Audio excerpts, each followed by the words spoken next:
It's preparing to stream live. It says it's now streaming on, but I can't hit. I gotta wait till I can hit mute. It's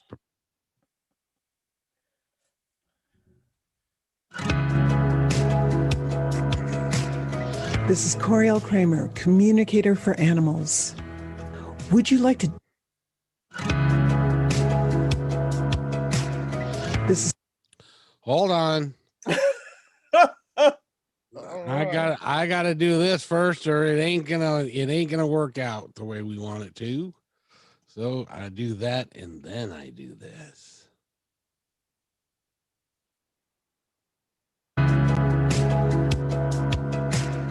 This is Coryelle Kramer, communicator for animals. Would you like to deepen the relationship with your animal? Would you like to learn new ways of how to interact with them?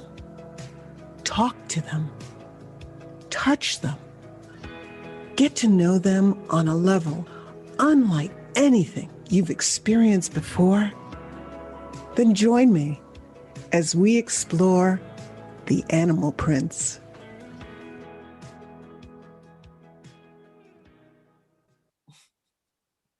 And there we are, just the two of us. How you doing, kid? I'm good. I'm good. Good. I love that parrot. He always makes me laugh when I see him going like this. Aw. The total shapeshifter thing, kind of like, hi. Exactly. By the way, that's Coryelle Kramer, and this is the Animal Blueprints. This is number 5. It's kind of sad that we're coming to the end of our time with the blueprints, but we are going to do a lot more. Yeah, that. absolutely. We're going to be doing a lot more, but it is, we've been going through this since August or July with the blueprints for the people, and then we started doing the animal blueprints when those started to emerge more. So yeah, it's sad, but we're going to move on to more things for sure. Yes, we are. As a matter of fact, you want to tell everybody what we're going to do next week? Yeah, it's a really big topic for me. It's very important in my work that I do. I think it's very important in general, just being a human being. And that's consent. What it is, what it means, how to utilize it. How do I utilize it in my work? Not only with people, but also with the animals. So it's really, really fascinating, and it's really, really important. So if you want to get into your sexuality more, if you want to explore stuff, you should definitely watch this episode. And also, if you want to know how to go another tool that you can use to deepen your relationship with your animal, absolutely watch the show. So I get the biggest kick out of the fact that you ask the animal for their permission to do stuff and their consent, which really, if you look at it from that standpoint, all you're doing is honoring another being, right, and honoring what they're after. Absolutely. And that's what the consent is all about. It's honoring whatever the relationship is that you have with that other being, so that you can feel safe, they can feel safe, they can feel heard, you can feel heard, everybody's heard. Exactly. Now we've gone through 4 of the 5, and today we're going to go through the shapeshifter. Do you want to review the first 4 just real quick of what we've done, so that they can, if you're listening to this now or watching this now, there are 4 other episodes that you're going to want to go visit, and so that you can catch all of them. And let's see how good I am these days. The energetic, the sensual, the energetic. Keep it going. The direct and demanding one. Oh, yes. And the rule breaker. Oh, yes. I like the rule breaker. That was a fun episode. Yeah, it was. They're very, very, they're all very interesting. They all have their their little quirks and things like that there. And I'm learning more and more about them. I'm applying more and more, and they're showing me more and more about the blueprints. In fact, I I feel like I'm learning more about the blueprints for animals. I'm finding out more about the blueprints through my work with animals than I am with my work with people. it's it's pretty profound. Isn't that because animals are, they don't practice the art of deception, or they're pretty straightforward, aren't they? They are. They're pretty much, what you see is what you get kind of thing. And unless they're in shadow through things like, trauma or drama they went through, or some kind of abuse or neglect or something else like that, that throws them off from the main road of the blueprints into the let's say the side roads of the shadows. But normally, if an animal is tuned into who they are and they're okay, they're pretty much steady Freddy. Pretty much. There can be like differences and stuff like that there, but what the important thing about the blueprints is that for animals is that it really does change your relationship. It changed my relationship with my own animals. It helped me understand them and come to a place of peace with who they were, as opposed to trying to change them or thinking there's something wrong in our relationship or something else like that there. It really helped me to just feel good about my relationship, just accept them for who they are. If there's negative behaviors and stuff like that there, I'm working on now. I'm working on different touches that can help align them back to their well-being. But essentially, they are who they are. And it really does give you a sense of peace and just like this really profound, deep feeling of taking your relationship with them to the next level.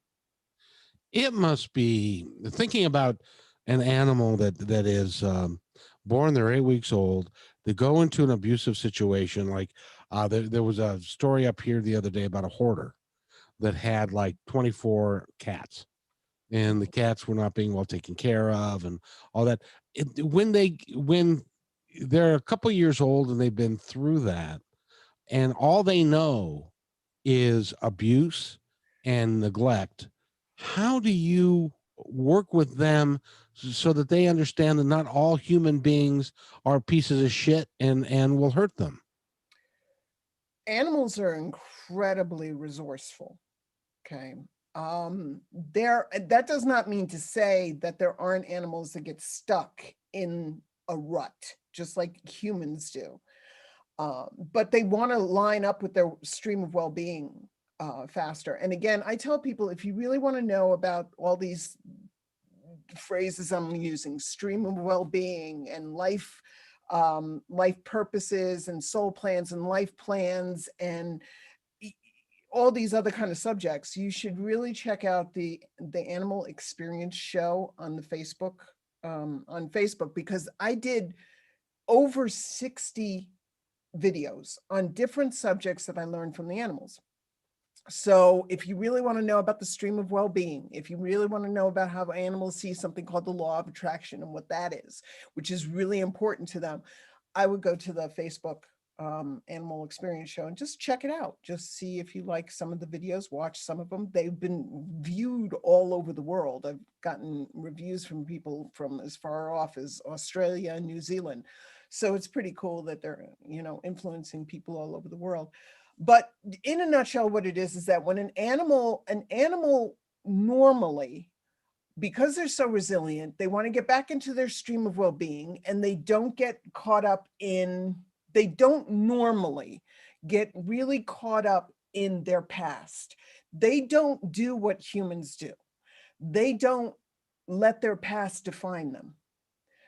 Humans have a tendency to, and I understand you want to be proud of what you've been through, but what happens is that if you keep bringing your past into who you are now, you're not fully integrating that past in who you are now. So you keep dragging it with you. So, for example, a person will say to their animal, especially if their animal's been through an abusive thing, they'll introduce their animal as that thing. This is this is sacred. And I'm just saying that because she's right here next to me. This is sacred.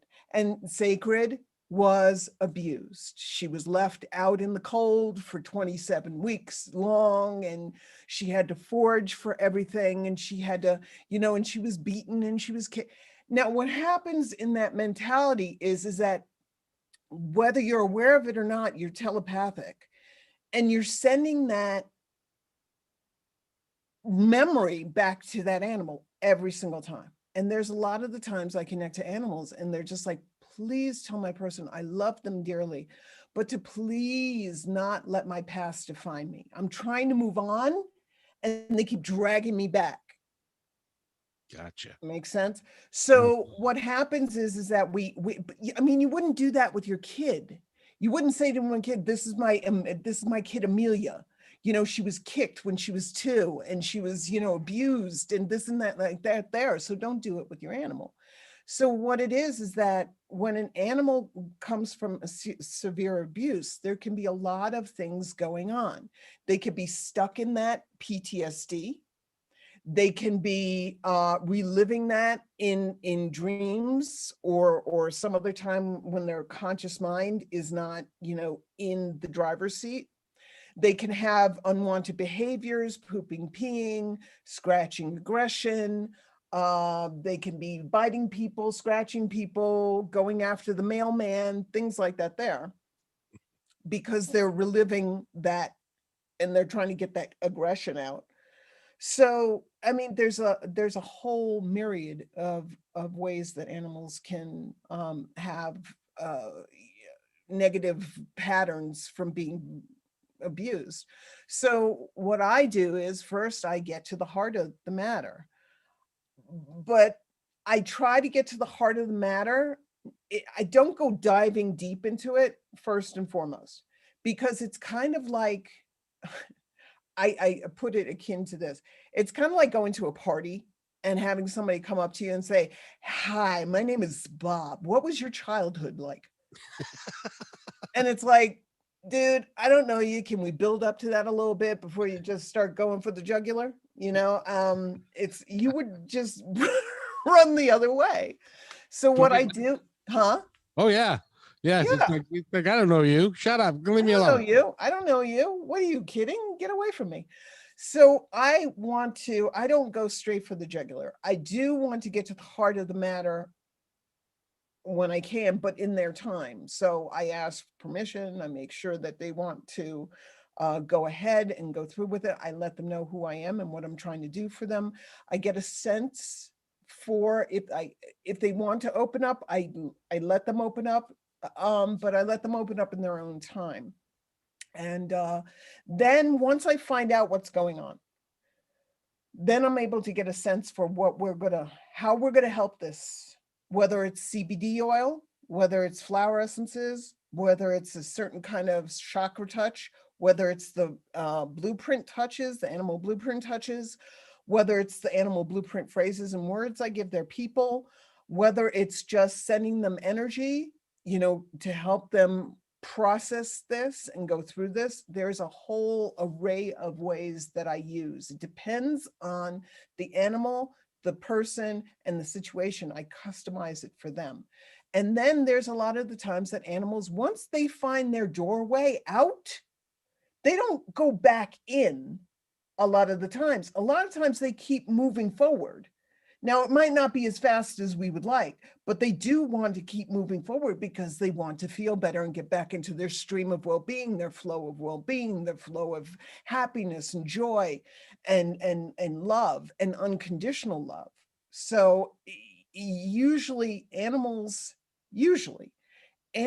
are much, they're much quicker to get rid of their crap than people.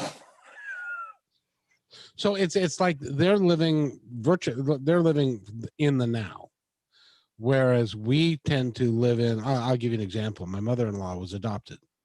She used the fact that she was adopted for her entire life, that Every time something would come up, nobody loved me. I was adopted. Everybody hates me.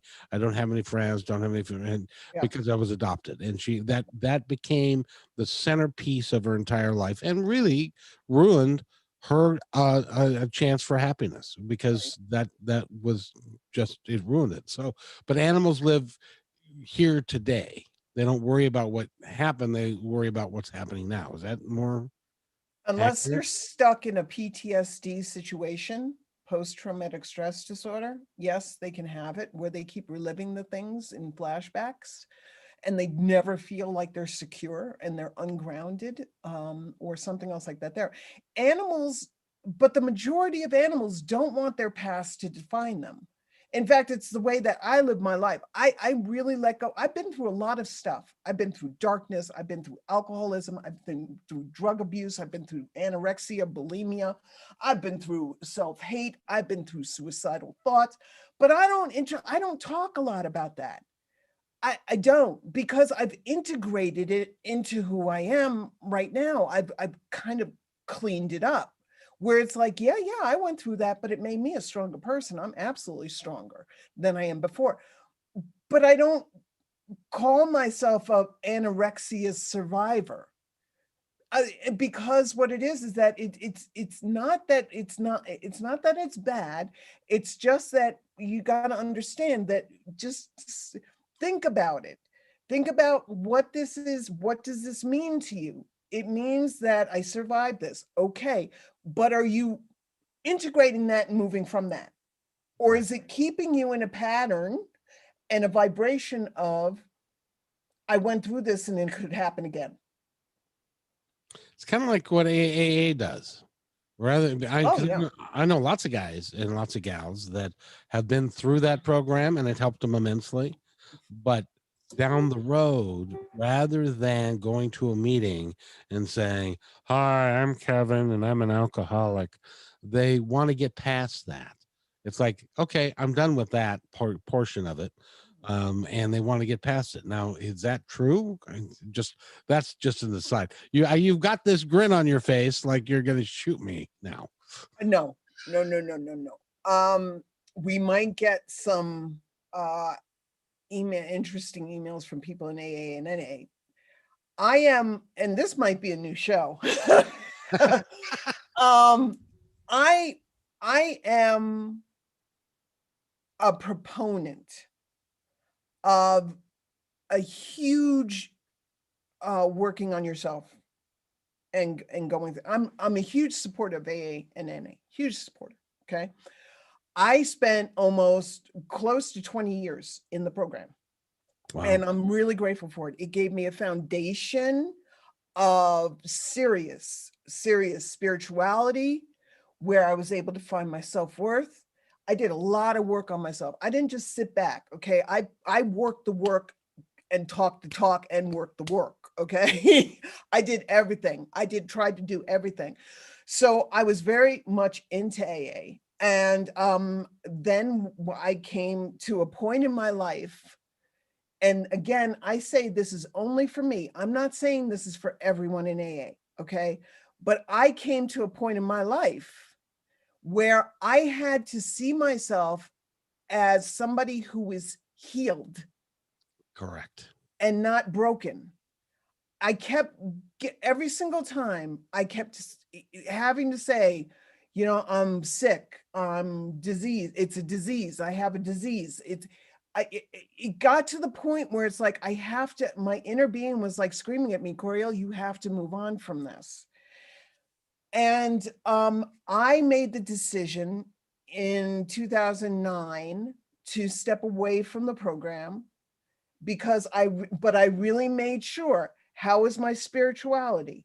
How is my support network? How was I feeling about myself? Getting real about myself. Why was I doing this? Was I doing it to be like deceiving and everything? Or did I really want to move on from the program because I felt like I had done all that I could do in it?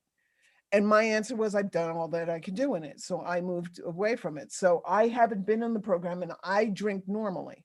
So it just is.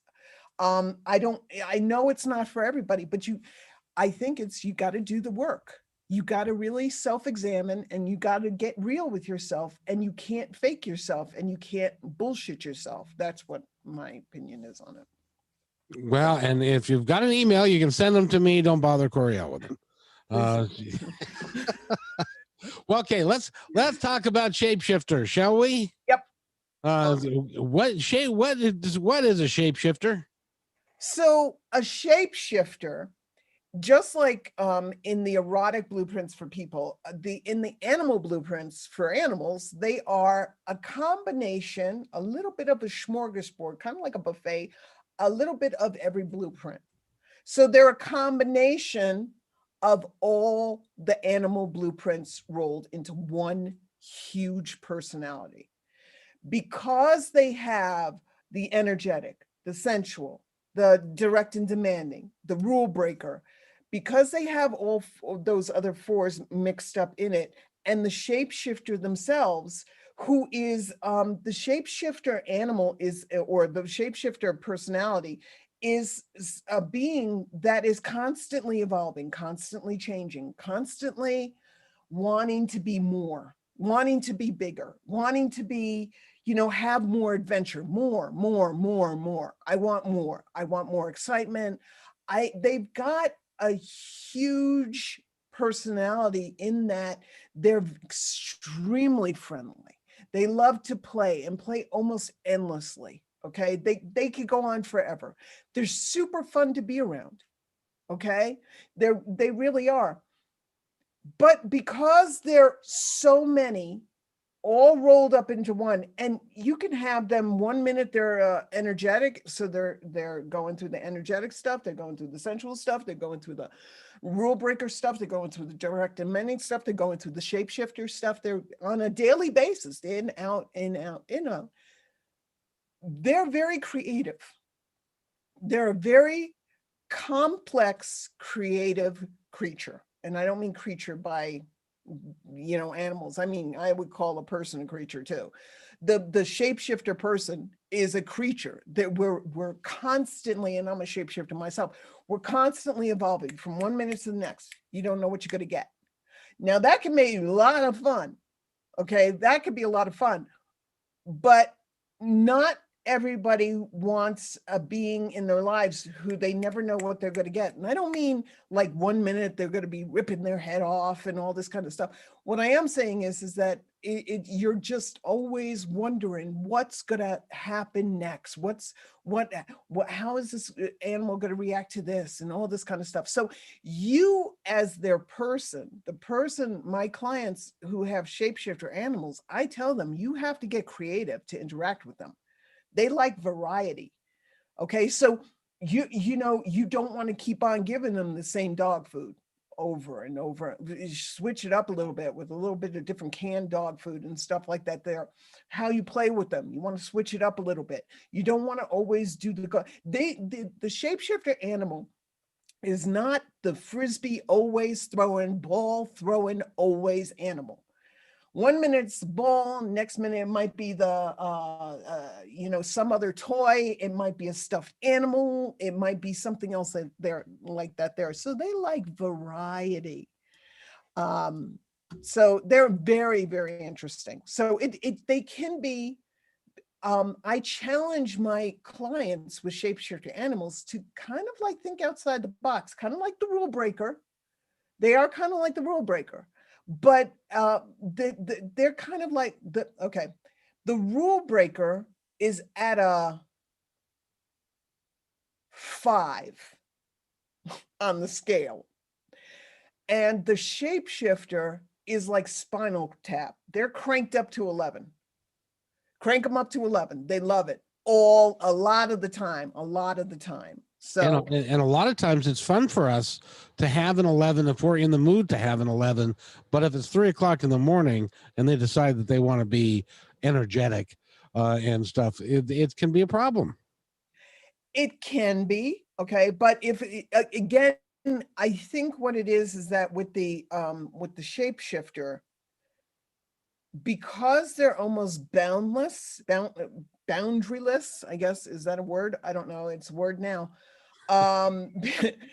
Because they have no boundaries really, I think they would do well with certain boundaries, not rigid, not like this and that and this, but just giving them, like the training enough so that they understand and bring them back into their head um at 4 o'clock in the morning. So having a command word that you would use if they started acting out where they need to come back into their body.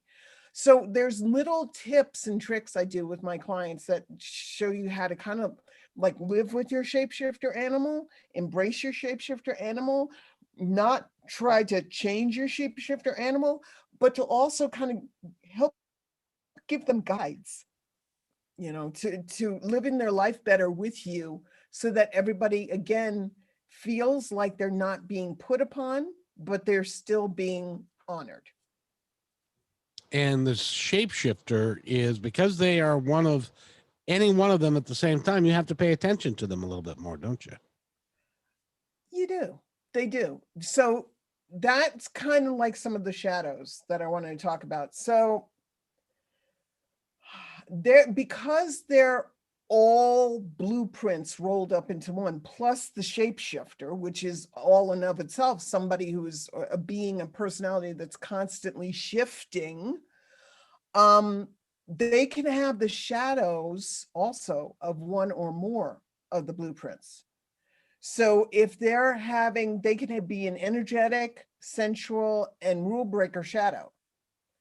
And so what that means is they're having negative emotions. They're too sensitive to energy. Like my girl Sacred, she was too sensitive to people's stranger danger and people in her space, and she wasn't able to handle it, and she would freak out for hours. And now she's much better because I'm doing certain touches with her, so she's much better. She's chilled out right over here on her cat shelf, and she's never been here for one of the shows, so I'm kind of like really excited. And then they could be in rule breaker shadow, which means they're all over the place. They are just off the wall, they want what they want when they want it. They're demanding, and they are just no compromise whatsoever. So because of that, they can be in several shadows at once. They could be labeled a troublemaker. A lot of shapeshifters are labeled a troublemaker, or they're too much, or they're misdiagnosed as being with high energy when they're really not. And maybe sometimes if they're in a rescue, or if they're in a shelter, they might have a hard time finding a home because they're called high strung. Oh. See, now that's a term I can I understand. They're high strung, and they're nervous, and something's always going on. Yeah, I can't sit still. As you can see, I've tried. I keep telling myself at every damn show we do, sit still, Coryelle, just sit still, just sit there. But that's not me. I talk with my hands. I move my stuff around. I'm moving around. Okay, I would have been probably diagnosed. I would say, if I didn't have the mother that I did, I probably would have been diagnosed ADHD. And I think a lot of shapeshifters are misdiagnosed as ADHD. High strung, trouble, too much, really big, high energy, need a lot of energy. But if you simply understand who they are, and you're able to, with someone like me, you're able to learn how to feed their blueprint, then you're able to interact with them. You know how to handle yourself with them. You know what to expect from them. I think some of the stuff that really causes issues is when you don't know how to handle, I don't even want to say handle, when you don't know how to interact with your animal, and you don't know how to handle the issues when they come up. How do you deal with an energetic animal? How do you deal with a direct and demanding animal? How do you deal with any of the animals that are in shadow?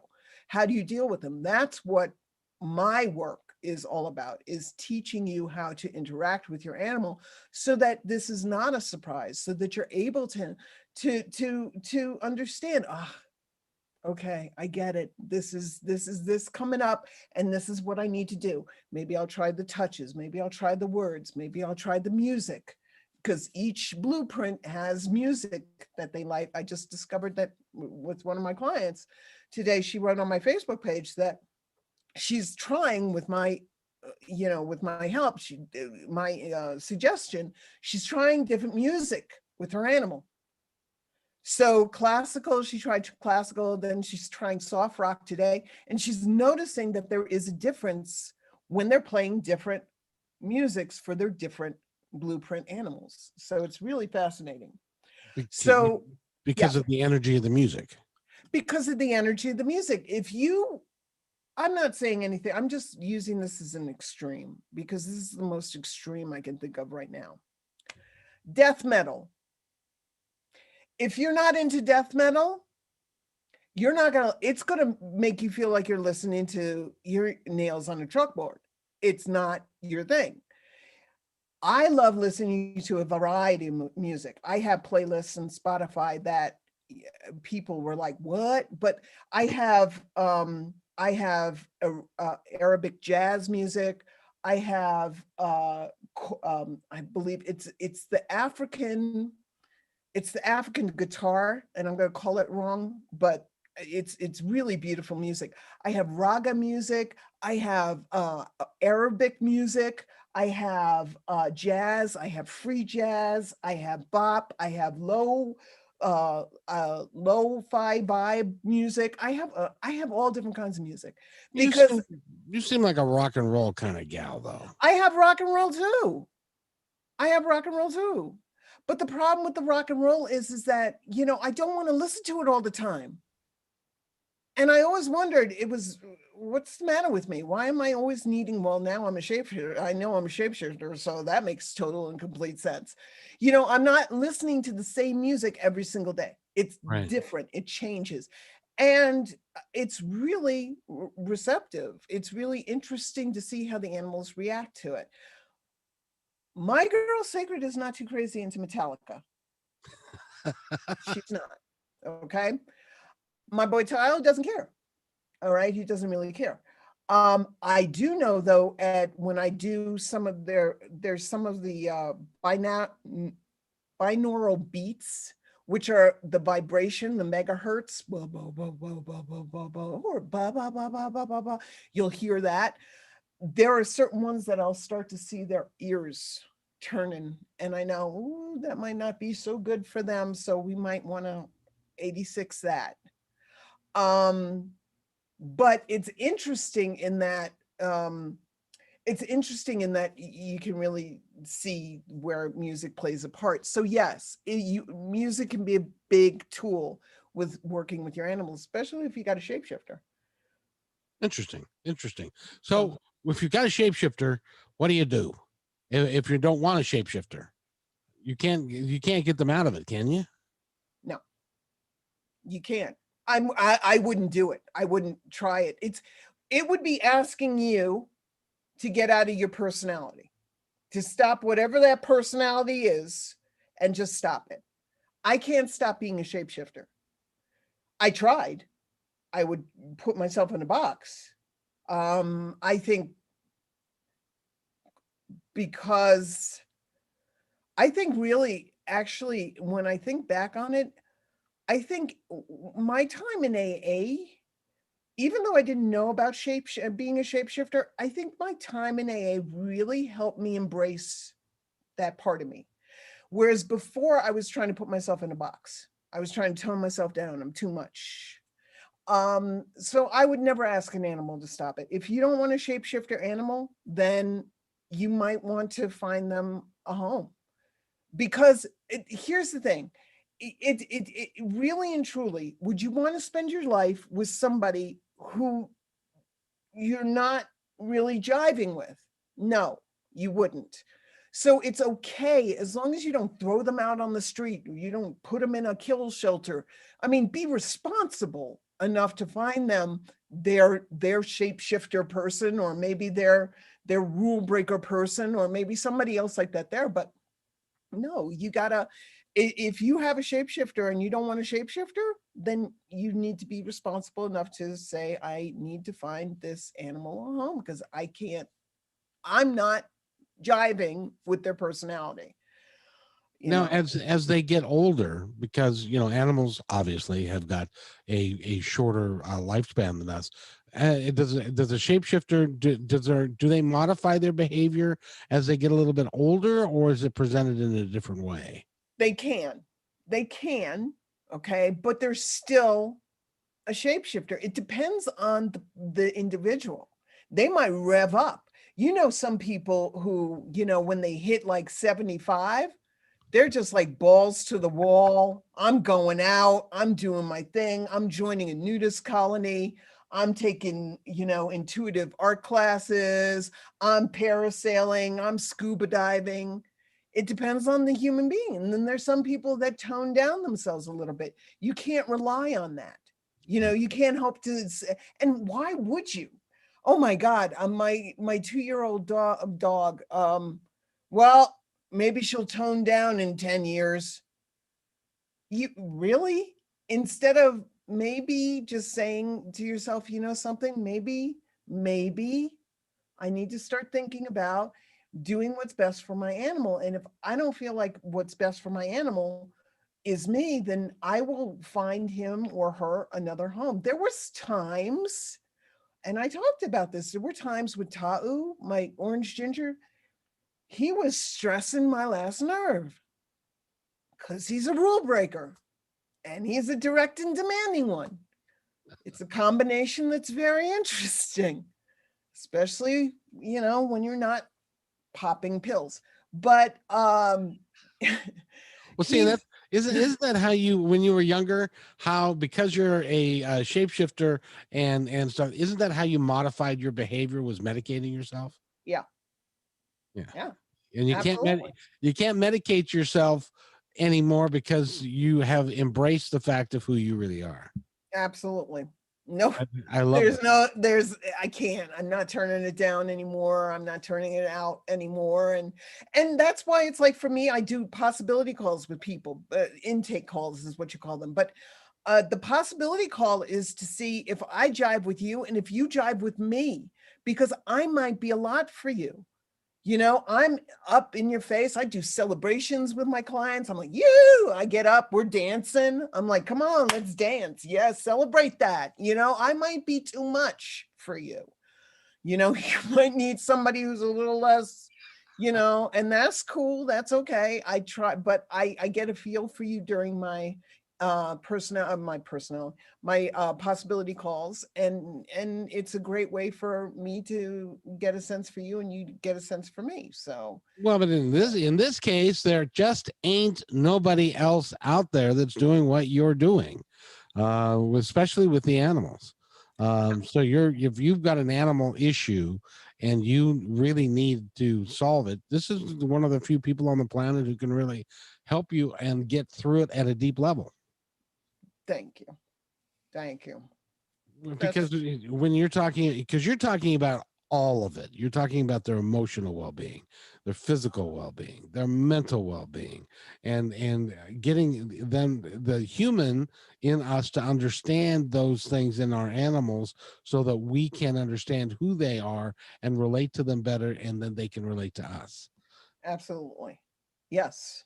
Yes. Because you don't, going back to what you were saying before, if you have a shapeshifter animal and you don't want the shapeshifter animal, it's like, and there's no judgment. I don't judge people unless you're abusing your animal, then I'm going to judge the hell out of you.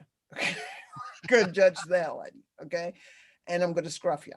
So, but I don't judge you because I understand. There were times that I was like, maybe Tau is not meant for me.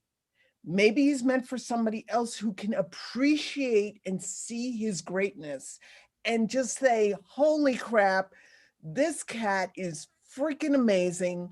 I love every inch of him, because at that moment I couldn't do it. But Then I got the blueprints for animals and I understood and I started working with him and I accept him. Does he still drive me crazy sometimes? Absolutely.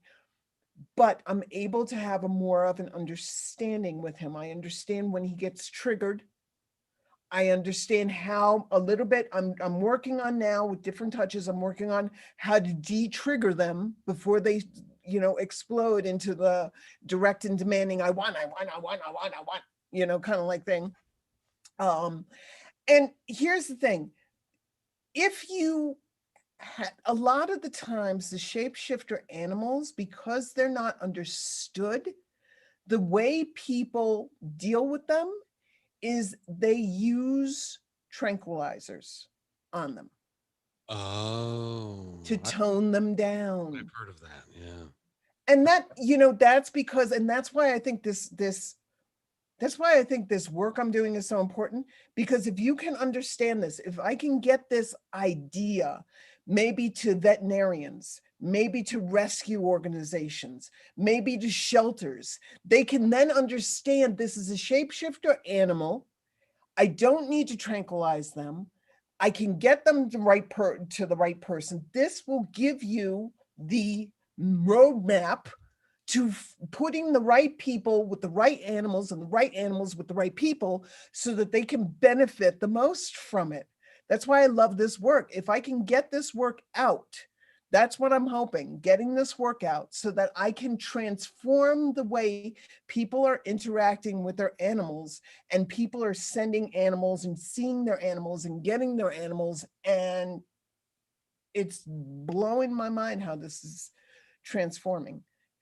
Which is awesome. Now, one thing that we have not talked about that just from on high came down to me and hit me on the head with a wand, Oh, right? you see, I got a halo going on. I don't know Yeah, what you that do. is. It's very nice. It's very nice.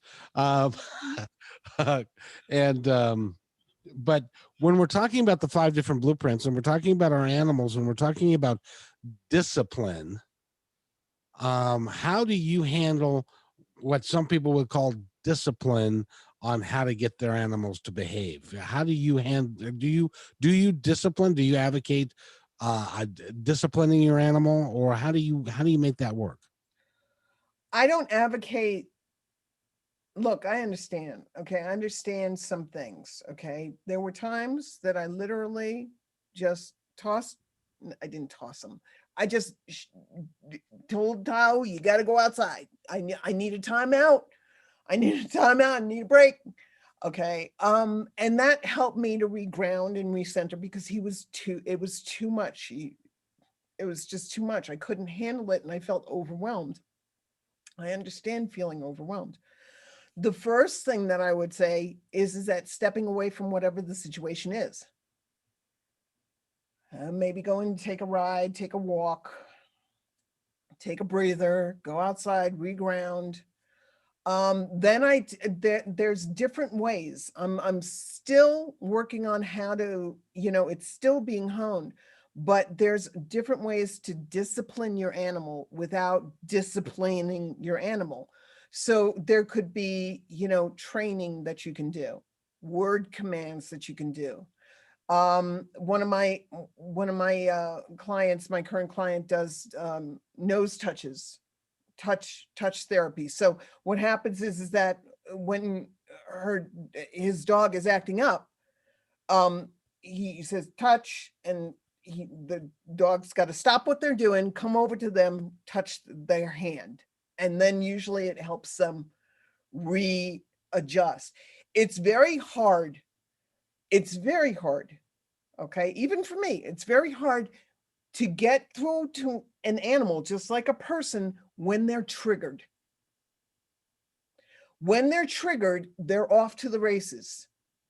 It's better to try to get them before they get triggered than it is after or afterwards, because it's the difference between talking somebody out of the building who's on this first floor and talking to somebody who's out on the ledge who's about to jump. So there's a lot of finesse that has to happen. But the most important thing, I think, is communication. Communication, communication, communication. Also coming at it not from a point of trying to make anything happen. I need to get this animal to calm the down. Because if you do that, you're not, that energy is coming into whatever you're doing, and you are going to mess it up because you've already had the intention and the expectation that there's something wrong currently with that situation. And so what you have to do is you have to come from as neutral a stance as you possibly can. And that's why I'm saying going outside, taking a little walk, just even 5-minute walk, 5-minute walk, just getting out of the situation and coming back will help you so you don't feel like you're so triggered. And the discipline also, there could be there's a lot of different ways. I'm doing touches. I show my clients how to do animal blueprint touches, how to do chakra touches now, which is my new touches, how to do how to talk to their animal in words and phrases. And then there's discipline in that boundaries. I'm not lackadaisical. Okay. I'm not going to be like, oh, just let the dog do whatever the hell the dog wants to do. It's all okay. I'm not, you have to have boundaries. You have to take responsibility. You have to, this dog is pushing your envelope and pushing the envelope and trying to see how far off that table they can push that envelope. So you have to say, no, this is not acceptable. I do not want this. I love you does not mean I don't love you, does not mean I don't accept you, just means that this is encroaching on what feels comfortable for me. So training and saying stuff that puts up boundaries, as opposed to just saying, oh, that's just I know people whose dogs just bark at anything, Yep. Yep. anything. And they're just like, oh, poo poo, stop that. Oh, boo boo, stop that. Oh, stop that. Oh, cut it out. Oh, no. Oh, God. There she goes. There he goes. Oh, boo boo. It's like, this is not working. No. Especially when you're working with a dog, they're looking for the alpha. They are looking for the alpha. And if you're not doing the alpha, they are going to push that envelope until they push it off the edge of the world. I tell you, we had a Sheltie one time that was scared of like ceiling fans. If the ceiling fan were to go, he would bark and bark and bark and bark and bark, and he wouldn't let anybody but the immediate family touch him in any way, shape, or form. My dad loves dogs, and we would go to his house, and he would not. And they knew each other for 5 years, and he would Yeah. not let my dad touch him. Yeah. What kind of a dog is that? That's Besides, a dog in a negative behavior pattern from whatever. They're perceiving things in a way that is not congruent to who they are as a being. Because animals, I'm not saying animals are always supposed to be this way, but the majority of animals are in unconditional love. And it could be that animal might have been very, very sensitive to energy. That fan spinning around is making noise. You can't hear it, but I promise you they can hear it. Your dad, God love him, sure he was a beautiful person, but he might have been exuding something. That dog was just like, no, this is freaking me out. I'm not. Sounds like your dog was very energetic. Now, in a case like that, thank you very much for mentioning that, because in a case like that, disciplining your dog could be anti-helpful. it actually, whenever we would try, as an example, when we go to my dad's house, and I would pick the dog up and take him over to my dad. So and that turned out not so well, because then the dog was mad at me as well as my dad, and didn't let me touch him either. Yep. Because you're forcing him to do something he does not feel comfortable with. It's kind of like the little kid that you say, go over to grandma and give grandma a kiss. And you're like, yeah, grandma stinks. I don't want to go over to grandma. She's scary. She got a hair all over. It's scary. Go over. I don't want to go to grandma. Okay. You know, it's like a hot mess. Yeah, and stuff like anyway. And then 20 years later, you're probably in therapy because you got to kiss grandma who was a bitch. Excuse my French. Okay, but you know, it's like, don't force anybody to do anything they don't want to do. An animal or a person. It's not good, but we get embarrassed. We're like, oh my God, my animal's acting up. Just like it's like we get embarrassed with our kids. Oh my God, my kid's acting up. She's embarrassing me. Yeah, she's embarrassing you. So suck it up. It's just who she is. Stop trying to change everybody. What I wanted to say about discipline is this: there is a difference between what you're mentioning. What you're mentioning is an energetic animal in shadow. Oh. What I was mentioning before is a dog who is not being, and I don't like the word discipline, but not being boundaried enough. Again, I'm making up all these words. They're not giving boundaries. Okay, there's an appropriate time to bark, and then there's not. Okay, when there's somebody who comes up on your property, absolutely bark your head off. That's fine. But if there's somebody who's driving up the next road up, okay, that's like 125 feet away from the dog, that dog shouldn't be barking because it's driving up, and the dog can tell the difference. So, or if you're living in an apartment and you have a dog, and every time that you leave and you come back, your neighbor says, by the way, are you going to get your dog to shut the hell up? Yep. Bark the entire time you were gone. Yep. Separation anxiety. That's what that is. How do you fix that? I just had an animal that I just helped with that. You know, I did his little dog by the name of Flash Gordon. So cute. Little terrier, Flash Gordon. He's cute. Anyway, so Flash was having a lot. He would bark every single time, even if his person just went down to the laundry room, you know, and came back 10 minutes later. He would be barking. So what we did was we did a lot of work with him. We did a lot of work with finding out what his animal blueprint was. Once we did that, I instructed this person on touches. I instructed this person on words. I just talked to him through animal communication and tried to relay what we were wanting from him, and also to let him know that, you know, it's okay, and that his person was going and coming back. I gave his person tips on what she can do before she leaves the house. And he's better. He's good. He's not barking. So when you are leaving the house and you've got a barking dog, it helps for you to talk to them about that, doesn't it? Or give them mental pictures, or without giving too much away of what you do when somebody hires you, that is. But do they? How do you get them to not do those? Well, never mind. I will have to call and make an appointment for you to do that. I was just going to say, how do you do that? You know, is there ways for you to do that and take care and, you know, send your animal this and send your animal that? Yes. That's ladies and gentlemen. And you're going to want to contact me, and I'll show you how. That's how we're going to get out of that particular conversation. I can tell you that, right? Well, you know, and I don't blame you.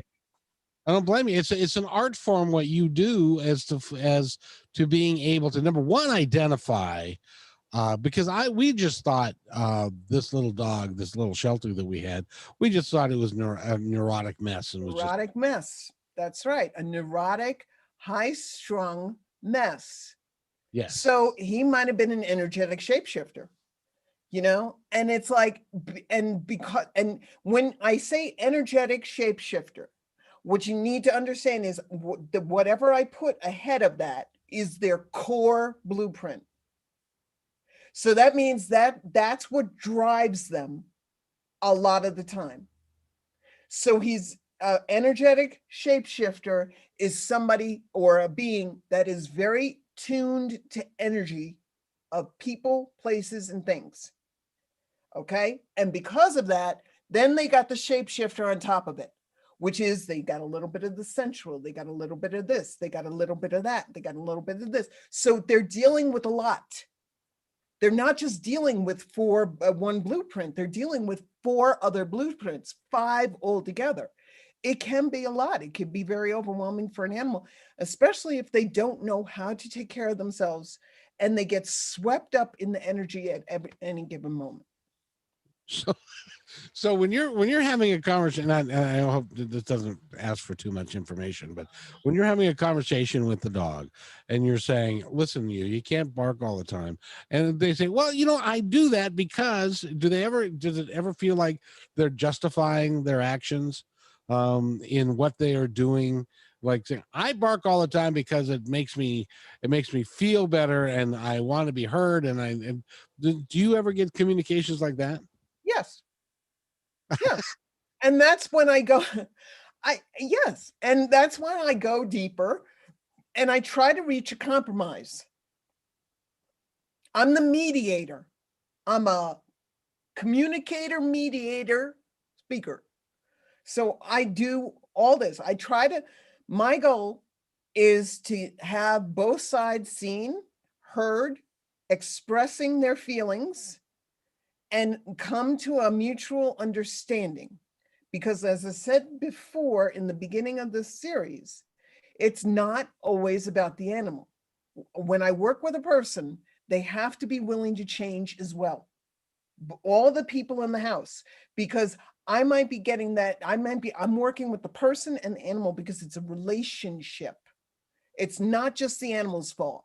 I would never say it's just the animal's fault. You are playing a part in that. What your part is, we have to suss out. So yes, I work with everybody as a whole. And if I get a sense for it, and that's where my psychic abilities come in also, because if I'm feeling stuff going on with you as a person, I'm going to raise that up and I'm going to see what we can do. So we might incorporate the animal blueprints with a little bit of the intuition that I'm doing, the work that I'm doing, the spiritual work that I'm doing. If I feel like your sexuality comes into it, I'm going to absolutely address that. I'm going to absolutely address that. So you basically, when you're working with the animal, you're kind of like a multi-species counselor. Yeah. Yeah, I am. It's about everything. It's about, this is why I'm so excited about the work that I'm doing. Nobody's doing this. And it's really working with your animal, with you, and cueing in to make sure that everyone is feeling better. Everyone is okay. I have a client right now. I'm not going to mention names because I don't have her permission, but she went through a very traumatic situation. And we did an intake. And in my intake, I'm very thorough. I try to be as thorough as I possibly can, but I can only give what you give me. So I go into what's been going on with you, what's happening with you, where are you in your life? Did you have any trauma lately? Did you have any drama lately? What's going on there? So what happened was that her dog was having issues where all of a sudden she was doing something and she wouldn't stop. She wouldn't get out of the car. She wouldn't get out of the car. She just wouldn't get out of the car. So I reconnected to the person and I said, there's something that the dog feels tied to, meaning there's something that happened recently that has caused this behavior to come up. I keep getting it, but she's not sharing it. The dog's not sharing it with me because she's in trauma. And the person shared an extremely deep situation that happened. Extremely. I mean, to my mind got blown because I was like, and she had forgotten it. She didn't mention it to me because she had blocked it out. Oh, wow. That's how deep and intense it was. And I was like, whoa, for you to block something like that out. And that's why the dog didn't want to leave her. So once we figured that out, once I started working with the person on releasing that through writing it out, journaling, stuff like that, her dog got out of the car. Her dog got out of the car. Her dog felt comfortable enough to leave her because she knew she was okay. She needed to know that her person was okay because her job was to guard that person. How profound is that? How deep is that? So to say that you don't have any part in whatever's going on with your animal is saying, you don't need 2 wheels to drive a motorcycle. It's stupid. It makes no sense. Of course you need 2 wheels to drive a motorcycle. Okay? That's why it's called a motorcycle. Okay? It's like military intelligence. It's oxymoron. It's stupid. Exactly. Well, that's why our Australian Shepherd Labrador mix, we had to put on a leash because that dog was the friendliest dog in the world, unless we came up to somebody that I was concerned about. You're walking down the street with the dog and somebody walks up and you're not sure what their intentions might be. Uh-huh. The dog took that on and was the hackles got up and he was ready to go to war, because his intuition told him that my intuition told me we need to be careful here. Yeah. And also you're telepathic, and so is the animal. And that's the thing about, he was a shepherd. Yeah. Yeah. I mean, the shepherds are they're bred to be guard dogs and protectors. Okay, they just are. Now, I'm not just saying that they're all like, they're not. But I mean, I had a shepherd mix. She was the sweetest dog in the world. She was a sweet dog, but she was also parts shepherd. So she would get like certain times she would get protective of me, but other times everybody was her best friend. But that's, the breeds are bred for certain things.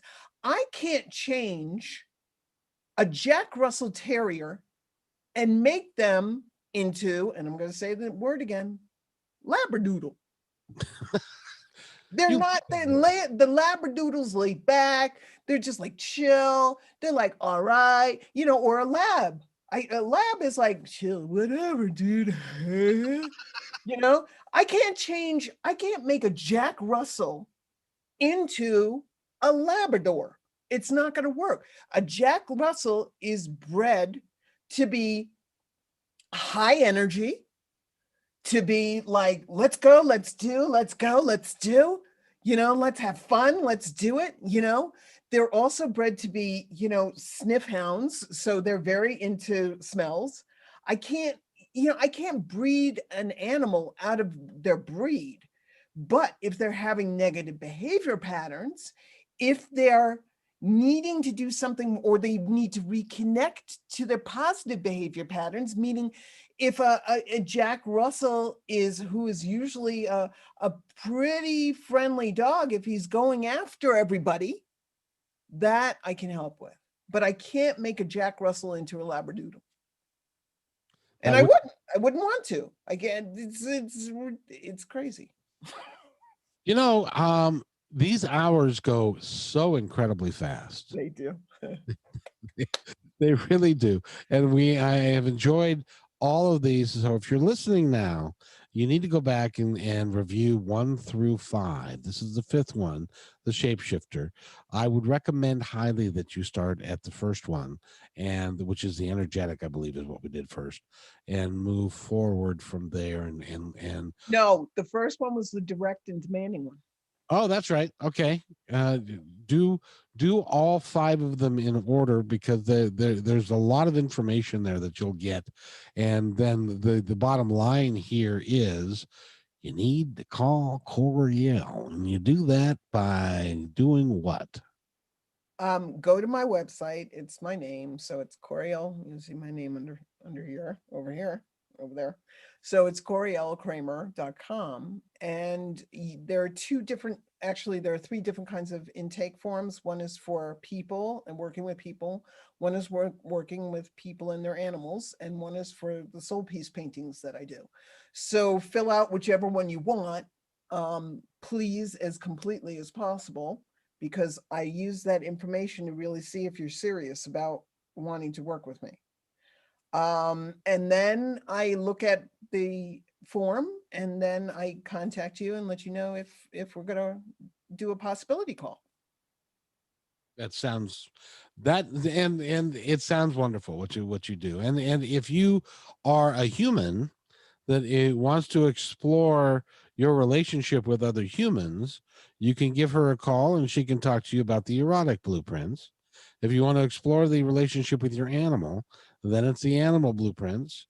And if you want to just talk to her because she's a nice lady and she's got lots of really good information, you can do all that as well. It's anything that you'd like to add before we wrap this one up. And by the way, Coryelle has become a permanent part of the show every 1:30 at every 1:30. Gee, I can't speak either. Every 1:30. Yeah, at 1:30 on Tuesdays. We're going to talk about the magic word called consent next Tuesday, and at 1:30 Pacific time. That's 2:30 Mountain. And so please, we implore you to continue to listen because she's got some incredible information, and we seem to get along pretty well. So there you are. Yeah. So anything else you'd like to add, my dear? Yeah, if anybody really wants to explore the erotic blueprints, then I would really suggest looking at the videos on YouTube with you and me. And we went through all of them. Then we also went through one on BDSM and what it is and what it isn't. Okay.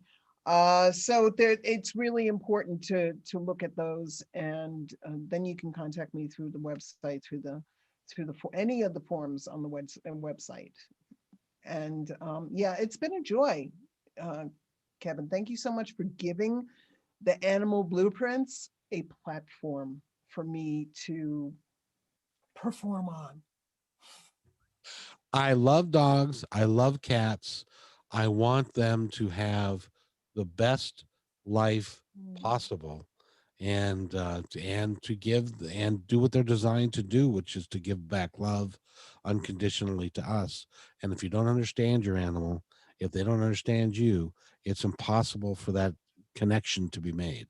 And that's what Coryelle does like no other, is she can make that connection between you and your animal, you and your significant other, and all of those things. So if I had either one of those, I would hire you in a minute. But one of these days I'm going to get a cat or a dog. I can't decide which yet. But a cat, wow, you've come a long way, Kevin. I'm proud of you. yeah, I just got to figure out, yeah. Now that I know, see, cats and I haven't ever really gotten along all that well because I don't understand them, but you can help me understand what's going on with the cat and all that stuff. So, I because can help you find the perfect cat for you. Absolutely. yeah, now is your cat still sitting on her perch right there? Yep. Oh, That's she's out. She's totally, completely out.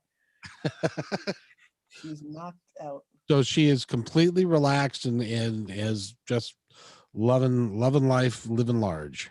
Yep, and grounded totally, completely. And the other one over there is the ginger boy. He's passed out. So everybody's passed out, happy and content. It's time for you to now have a nap. You've been working hard all day. Yeah, I work hard all the time, but I love what I do, so it doesn't feel like work. That's easy. That's the difference. If the work you're doing is the work that you love, then it becomes easy. It's not hard. It's not difficult.